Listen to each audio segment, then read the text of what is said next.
బంగ్లాదేశ్లో ఏర్పడబోయే మధ్యంతర ప్రభుత్వానికి ప్రధాన సలహాదారుడిగా నోబెల్ గ్రహీత డాక్టర్ మహమ్మద్ యూనస్ను నియమించారు. మధ్యంతర ప్రభుత్వానికి ప్రధాన సలహాదారుడిగా మహమ్మద్ యూనస్ను నియమించాలని anti discrimination student movement coordinator Nahid Islam demand చేస్తూ సోషల్ మీడియాలో పోస్ట్ పెట్టారు. దేశాన్ని రక్షించాలనే విద్యార్థి సంఘం పిలుపు మేరకు ప్రొఫెసర్ మహమ్మద్ యూనస్ మధ్యంతర ప్రభుత్వ ప్రధాన సలహాదారుగా బాధ్యతలను స్వీకరించడానికి అంగీకరించారు.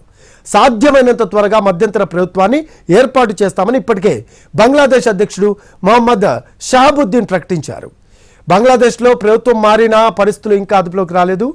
ఆందోళనకారులు నిరసనలు కొనసాగిస్తూనే ఉన్నారు. హసీనాతో రాజీనామా చేయించిన సైన్యం కొత్త ప్రభుత్వం ఏర్పాటు దిశగా అడుగులు వేస్తోంది.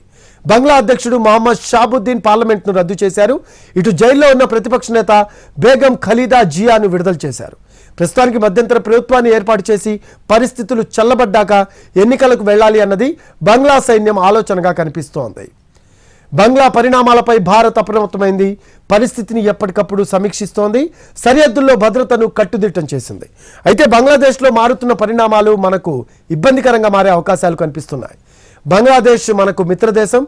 ఇక షేక్ హసీనా భారత్కు నమ్మదగ్గ వ్యక్తిగా ఉన్నారు. ప్రధాని మోడీతో ఆమెకు సత్సంబంధాలున్నాయి. బంగ్లాలో భారత్ వ్యతిరేక కార్యకలాపాలను హసీనా అడ్డుకుంటూ వచ్చారు. ఆ దేశానికి కావాల్సిన సహాయాన్ని మనం చేస్తూ వచ్చాం. ఇప్పుడు బంగ్లాలో హసీనా ప్రభుత్వం కుప్పకూలడంతో భారత వ్యతిరేక శక్తులు పైచేయి సాధించే అవకాశాలు కనిపిస్తున్నాయి. మోడీ ప్రభుత్వం తన లెక్కలను సరిచేసుకోవాల్సి వచ్చేలా ఉంది.